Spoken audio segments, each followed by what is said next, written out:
The tunnel beyond the tracks. I spent a semester abroad in Sapporo, Japan, during college, mostly uneventful, filled with classes, ramen, and weekend hikes. But there's one thing I never talked about. Not to my host family, not to my friends, not even in my travel blog, because what happened that October evening still makes me question what's real. It started with a rumor.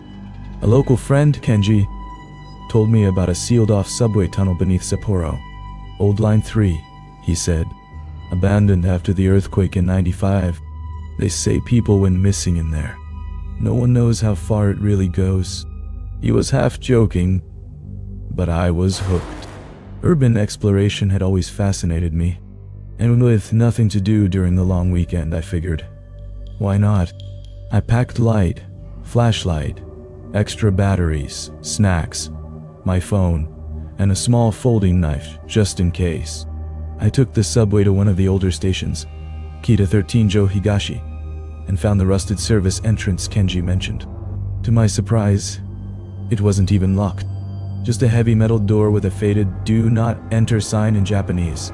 One solid shove, and I was inside. The air changed instantly. Thick, stale, almost metallic. My flashlight beam sliced through clouds of dust. The walls were lined with peeling posters and cracked tiles. It felt like stepping into a forgotten time. For the first 20 minutes, it was just an empty tunnel. Old rails, scattered debris, the occasional scurry of rats. I kept walking. Something about the silence felt unnatural, not peaceful. Too complete. Like sound had been swallowed up. Then I saw it. A boot print. Fresh.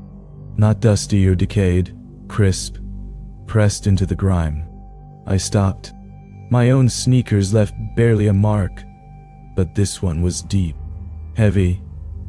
Wide. Someone else had been down here recently. I considered turning back, but curiosity overrode caution. I kept moving. Another 20 feet in, I noticed something odd. The tunnel walls began to narrow. Subtly at first. The ceiling dipped lower. It didn't feel like subway architecture anymore. More like a service tunnel or storm drain. Concrete replaced tile. My flashlight flickered once. I tapped it. That's when I heard it. Not footsteps. Breathing. Not mine. Not normal. It came in slow, ragged huffs, echoing faintly ahead. I froze. For 10 long seconds, the only sound was my own heart pounding in my ears. Then the breathing stopped. I whispered, "Hello?" No reply. Instead, my flashlight dimmed again. And I swear, for a fraction of a second, I saw movement. Just a flash. A silhouette stepping back into the shadows. Human-shaped but wrong. Lopsided. Slouched. Maybe it's a homeless guy, I told myself. Or another explorer. I called out louder. I'm just passing through. Not here to bother anyone. Still, nothing. I turned to leave, only to realize something chilling. I hadn't taken note of where I entered. The tunnel had split somewhere behind me. I'd been so focused I didn't notice. Now I didn't know which way was back. A rising sense of panic hit me. I pulled out my phone to check GPS. No signal. Of course, I opened the compass app. It spun uselessly. I kept my flashlight steady and turned slowly. That's when I saw it again. Far ahead, just barely visible in the beam. A figure. It wasn't moving, just standing, facing me. Its arms were unnaturally long. I stared. It didn't speak, didn't step forward, just watched. And then it turned. It didn't walk. It folded sideways into the tunnel wall like paper, vanishing around a bend. I didn't wait. I ran. I turned down the left path, praying it was the right way out. The tunnel twisted and narrowed until I had to duck. My flashlight bounced wildly. My breath came in wheezes. Then, I slammed into something. Solid, metal, a door. Graffitied, rusted, but real. I grabbed the handle and yanked. It creaked open into blackness. I hesitated just a second before stepping through. What I saw stopped me cold. Another tunnel. Not the one I came from, but lined with yellow tile, lights flickering overhead, a modern sign that said, "Exit." I bolted. After what felt like miles, I burst out into the bright platform of a working station. Susukino, a regular, crowded, completely normal subway station. People stared as I stumbled in, dirty and shaking. No one believed me when I told them. Not Kenji. Not even my host's dad, who just nodded and said, "Some places aren't meant for visitors." I never found that entrance again. I went back 3 times. The door was gone. The wall was smooth concrete. No service tunnel. No tunnel at all. But sometimes, late at night, I swear I hear that breathing again, like something followed me out. I tried to forget it. For weeks, I buried myself in classwork, hung out more with my host family, and stopped taking late-night walks altogether. But that tunnel, it stayed with me. Not just the images or sounds, but something heavier. Like I had brought part of it back inside me. And then, things got stranger. It started small. A tapping sound at my bedroom window late one night. I lived on the 3rd floor. There was no balcony. No ledge. I opened the curtains slowly. Nothing there. Just the night breeze rustling the leaves. 2 nights later, I woke up at 3:14 a.m. to the sound of breathing. Not mine. It was faint, labored, like someone struggling to inhale through water. I sat up, every muscle tense. It was coming from the hallway. I crept to the door and pressed my ear against it. Silence. When I opened it, no one was there, but the hallway felt colder than it should have, and something sharp pricked the back of my neck, like invisible fingers grazing me. I spun. Nothing. I didn't sleep the rest of the night. I told Kenji about it the next day. I tried to keep it light, like I was joking, but he didn't laugh. Instead, he grew serious. "You said it was line 3? "Yeah," I replied. He leaned in. "My grandfather was a conductor before the earthquake. Said that line wasn't shut down because of damage. People started disappearing. Workers, cleaners, one even vanished inside the train on a test run. They blamed stress or suicide. But the old-timers, they said something was in there. Not human. Not human." That evening, I did something I hadn't dared to do. I pulled out the phone I'd used during the tunnel trip. I had taken a few videos while walking, mostly for fun. They were dark, grainy, but halfway through one clip I froze it. There it was, in the background, not directly in frame, but reflected faintly on a shiny patch of tile. A shape, not mine.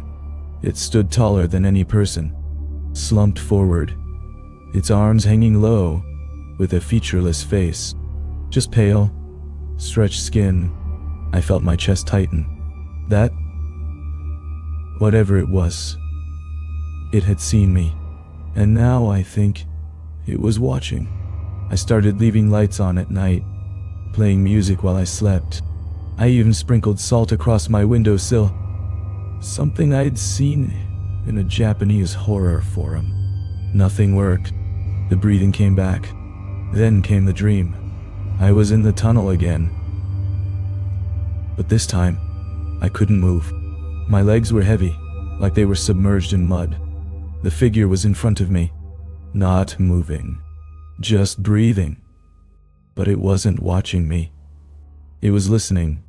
Then it whispered, "You opened it." I woke up with blood running from my nose. That morning, I made a decision. I had to go back. Not out of bravery, out of desperation. I had this gut-deep feeling that unless I closed whatever door I opened, it would never leave me alone. I went back to Kita 13 Johigashi Station. Searched every inch. Nothing. Nothing. No service door. No loose panels. Then I remembered something. When I exited the tunnel, it wasn't from the same station. It was Susukino. Zoya went there instead. Beneath the stairwell near the southbound platform, there was an old utility hatch, just like the one I'd escaped from. It had no lock, only a bolt. Hands shaking, I undid it and stepped inside. Immediately, the smell hit me. That same metallic, decaying air. I turned on my flashlight, and there it was. The tunnel, as if it had been waiting. I didn't call out, I just walked. The deeper I went, the heavier my body felt. Not tired, unwelcome. Like every step was resisted. The air grew colder. My breath fogged in front of me. Then I saw it again. The figure.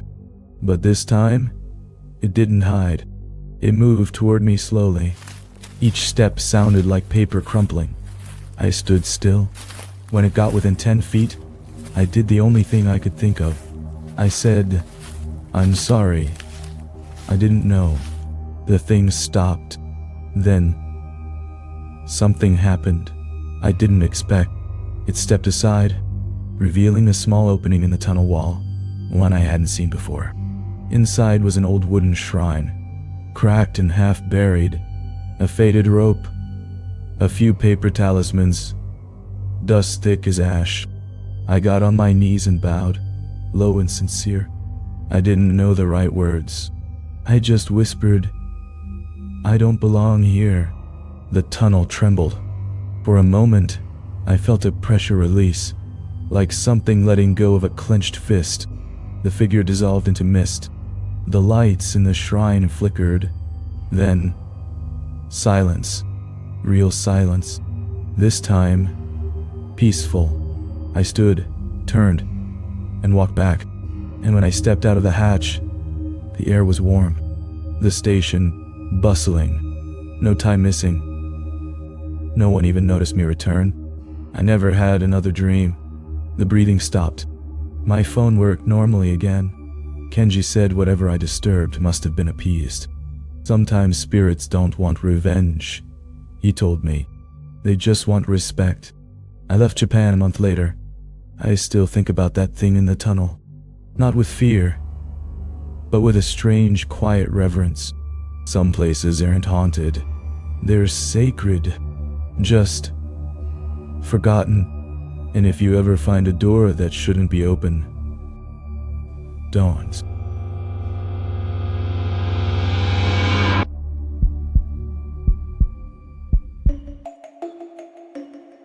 The cabin above Lake Kawaguchi. I've always loved solo travel.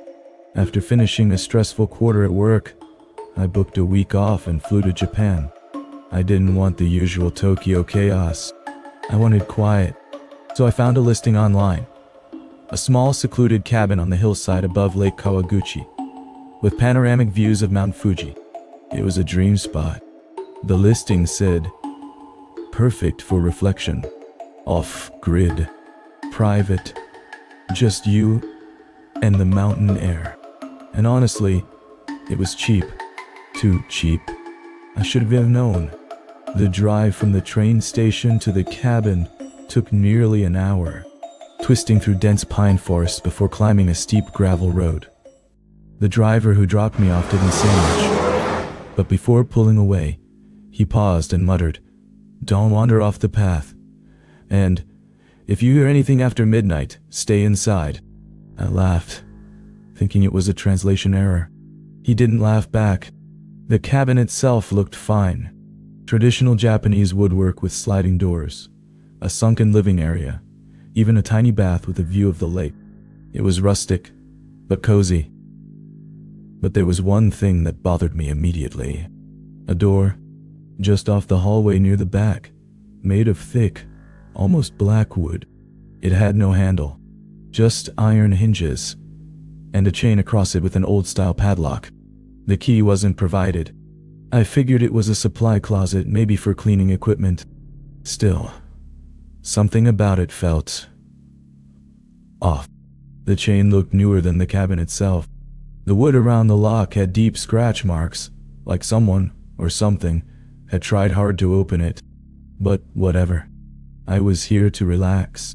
I set up my hammock on the deck, made myself some tea, and spent the afternoon reading with Mount Fuji in the distance. The first night was peaceful. Crisp air, stars above the trees, complete silence, until 2:17 a.m. I woke up to a low thud. I sat up in bed, holding my breath. Again. It was coming from the hallway. I walked out slowly, barefoot on the creaky wooden floor. The cabin was cold now, and darker than before, like the moonlight wasn't reaching inside anymore. I stood in front of the locked door. The thuds had stopped, but now there was a sound, a soft rhythmic dragging, like something moving across the floor just behind it. Then, knock. 3 taps. Soft. Deliberate. I backed away. Every instinct screamed at me to run. But I stayed frozen, staring at that door. After a full minute of silence, I returned to my futon and laid down, eyes wide open till morning. The next day, I convinced myself it had been a dream, until I found footprints, bare, human, and wet, leading from the locked door to the kitchen, then gone. Like they had evaporated. I called the rental host immediately. He didn't answer. I left a message. Tried again, an hour later. Still nothing. I should have packed up right then. But part of me didn't want to be that tourist who freaks out over some creaky floorboards and shadows. That night, I set up a camera facing the door. Just my phone, propped on a chair. I went to sleep uneasy. This time, it was worse. At 1:53 a.m., I woke up to a loud scraping noise. The chain. It was dragging against the wood. And then, whispers. Not in Japanese. Not in any language I recognized. Just low, guttural syllables that made my skin crawl. I sat up slowly, reached for my flashlight, and the whispers stopped. Suddenly, the whole cabin shifted. Just slightly, like something heavy had settled inside it. I stayed under the blanket till sunrise. When I checked my phone, the video was still recording. I hesitated before hitting play. The first hour was normal. Silence. Then, around 1:53 a.m., I saw it. The chain on the door moved. Slightly. Then violently. Something was yanking it from the other side. But that wasn't the worst part. At 2:07 a.m., the video shook, then tilted slightly, like the phone had been nudged. Then something stepped into view. Just a shadow. Not a person. A shape. Thin, tall, arms longer than they should be, head tilted sideways. It stared straight into the camera, but the camera hadn't made a sound. I didn't hear it in the room. Then the video just stopped, cut to black. I backed up everything, left the cabin, and hiked a mile down the road to find a signal. When I finally got the host on the phone, he sounded nervous. Not surprised. He asked only one question. You didn't open the door, right? I said no. He exhaled like he was relieved. Then, that door is not part of the cabin. It was sealed before the war. It leads to a crawl space that connects to the hillside. Something old. Something local priests used to keep quiet. Why wasn't it mentioned in the listing? I snapped. Because it's only a problem if you interact with it. I returned, packed up, and arranged for an early checkout. But that night, the chain was broken. I stood there numb. The chain on the locked door was snapped clean off. The padlock lay on the floor, twisted open like it had been crushed, not picked. The door itself hung ajar now, just a few inches. A breeze came from behind it, cold, earthy, like moss and stone and something long buried. I didn't look inside, not yet. Instead, I grabbed my bag, phone, everything I could carry. I was leaving. I didn't care if it was dark, if I had to walk the mountain road all night. But the front door wouldn't open. No matter how hard I turned the knob, pulled, kicked, nothing. It was like it had fused shut. That's when I noticed something in the windows. Faint shapes moving through the trees. Tall, thin, human-like, but wrong. Like shadows that forgot how to behave. They didn't walk. They glided, just beyond the tree line, circling. I was trapped. The only exit now was the locked door, or what used to be locked. My flashlight flickered. I backed down the hallway slowly, heartbeat thudding in my ears, until I stood in front of that door. The gap was wider now. The wood creaked softly, like breath. I pressed the door with my foot, just enough to nudge it open. A pitch-black staircase descended into earth. Stone walls. Old, uneven steps, carved directly into the hillside. I should have stayed upstairs, but I heard something. A child crying, faint, echoing up from the dark, and something about this sound. It wasn't just crying. It was calling my name, my real name. No one here knew my name. The moment I heard that, something in me snapped. I turned and ran for the bath area, climbed out the window onto the slanted side deck, and dropped down into the brush below. It wasn't a soft landing. I twisted my ankle but didn't stop. I crashed through bushes, down toward the gravel road, branches tearing at my arms and face. Behind me I heard it. Movement. Not running. Not chasing. Following. Matching my pace. And the crying had turned into laughter. Not a child's anymore. I reached the road, flagged down a delivery truck after what felt like hours, and begged the driver in broken Japanese to take me anywhere, just away. He took one look at my arm, the panic in my voice, and said nothing. Just drove. I didn't speak the whole way. 2 days later, back in Tokyo, I filed a report with the travel site, told them about the unlocked door, the noises, the thing I saw on video. They removed the listing within hours. No explanation. No refund either. I thought that would be the end. It wasn't. When I checked my phone later that week, the video I'd saved was gone.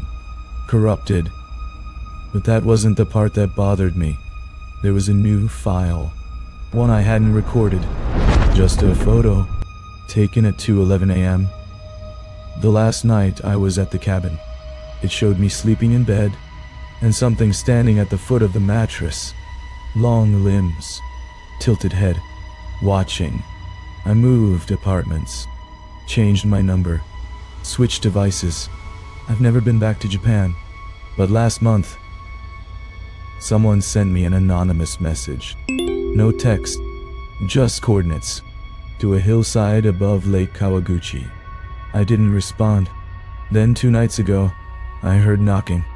3 taps. From inside my bedroom closet. It was locked. Until that night.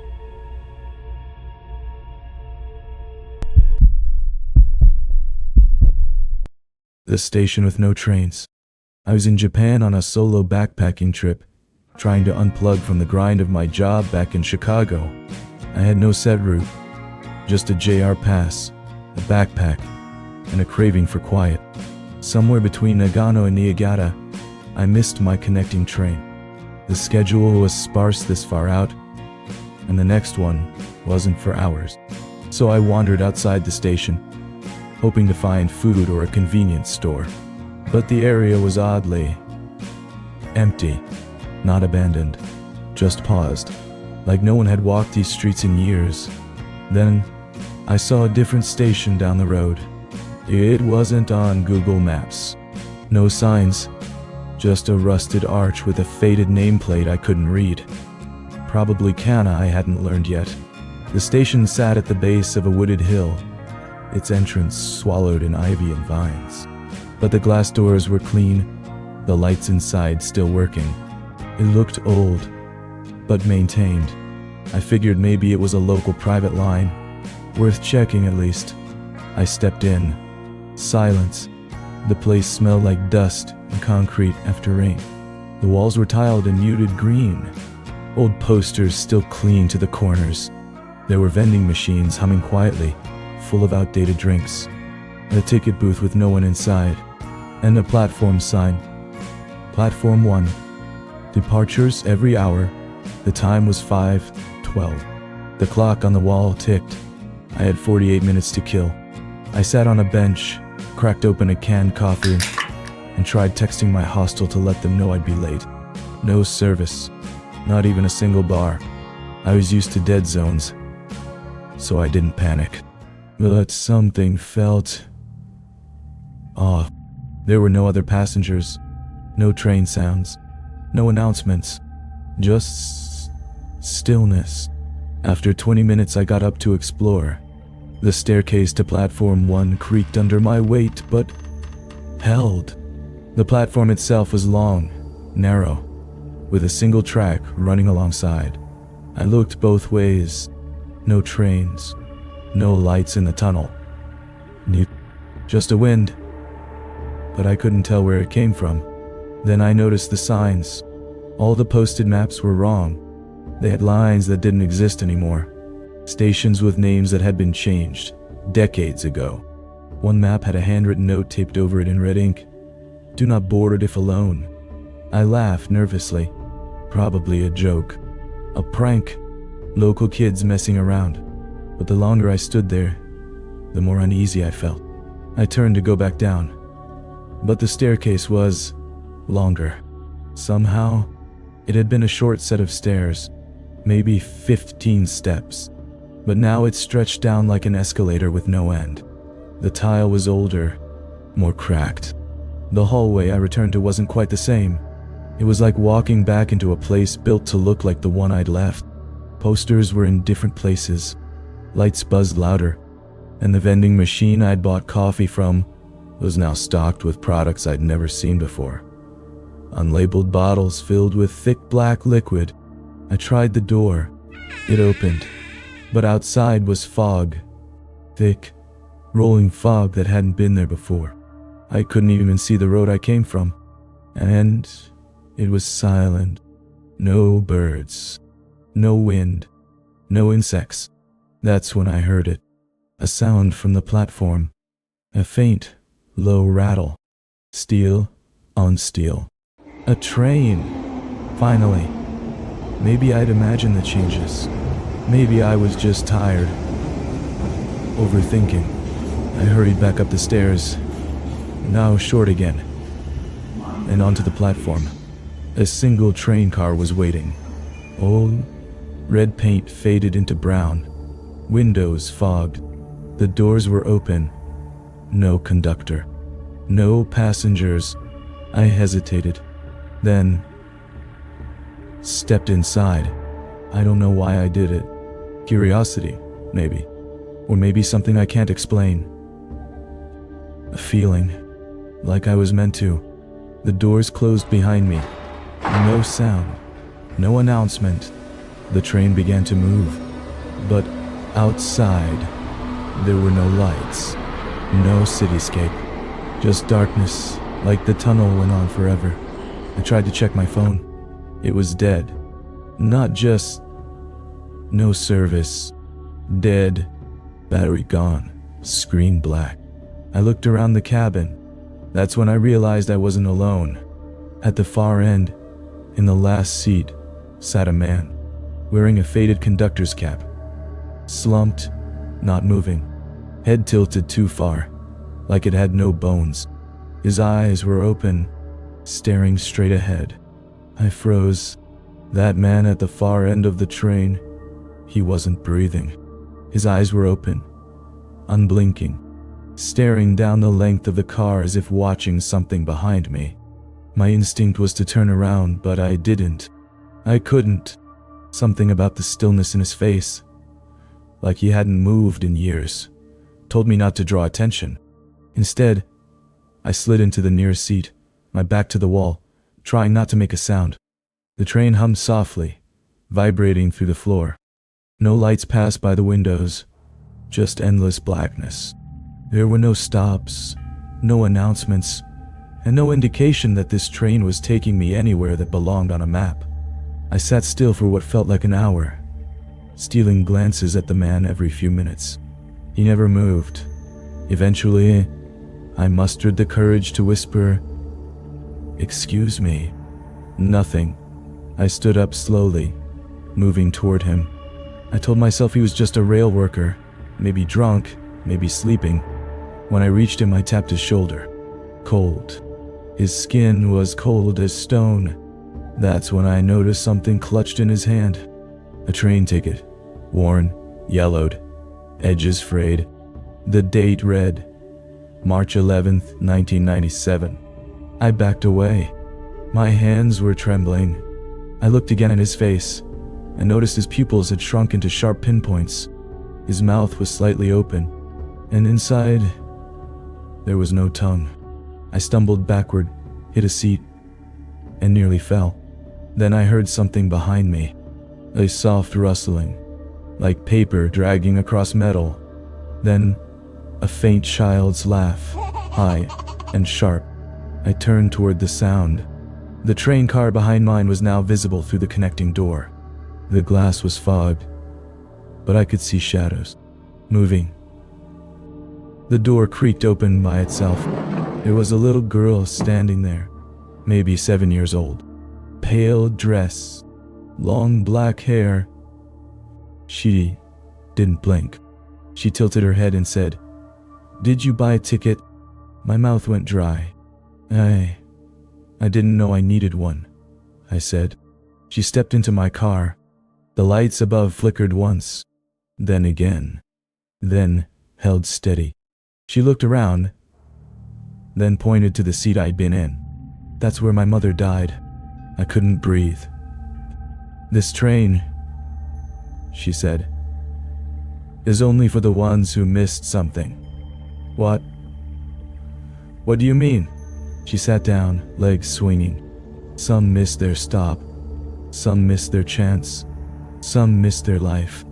Then she smiled, and it was wide. Too wide. "You're not supposed to be here yet." I backed away toward the front of the car. "I want to get off." She shrugged. "Then get off." I reached for the emergency brake. There wasn't one. Only a flat, blank panel where the mechanism should have been. I moved toward the front door, hoping I could get to the conductor's cabin, but it was sealed shut. No knob, no window. Then the lights went out, for maybe 3 seconds. When they came back on, the girl was gone. So was the body, and so were the windows. Now all I could see out of the train were reflections. My own distorted face, multiplied infinitely along the length of the car. Then the train stopped. No sound. No announcement. Just a gentle halt, like it had always planned to stop right there. The doors slid open. Fog again, thick and white, pouring in like steam. But beyond it, I could see stairs, an exit sign, real air. I didn't wait. I bolted off the train, up the stairs 2 at a time. The fog thinned, then cleared, and I was back. Not at the same station, but somewhere familiar. Niigata, I think. A real place. People, lights, cars. My phone buzzed back to life. I was sweating, shaking. The time was 6:21 p.m. Only an hour had passed. I didn't tell anyone what happened. Who would believe me? But I looked it up later. There had once been a line in that region, decommissioned in 1998, after a tunnel collapse. Locals said there was a phantom stop that still flickered onto old train schedules during power outages. One forum called it Kira Eki, the vanished station. They say it appears to those who are lost, in more ways than one. And if you board without knowing why, you might never return. Now, every time I take a train, any train, I carry a coin in my pocket, not for luck, but to test the seats, because the ones with cold cushions, they're always taken.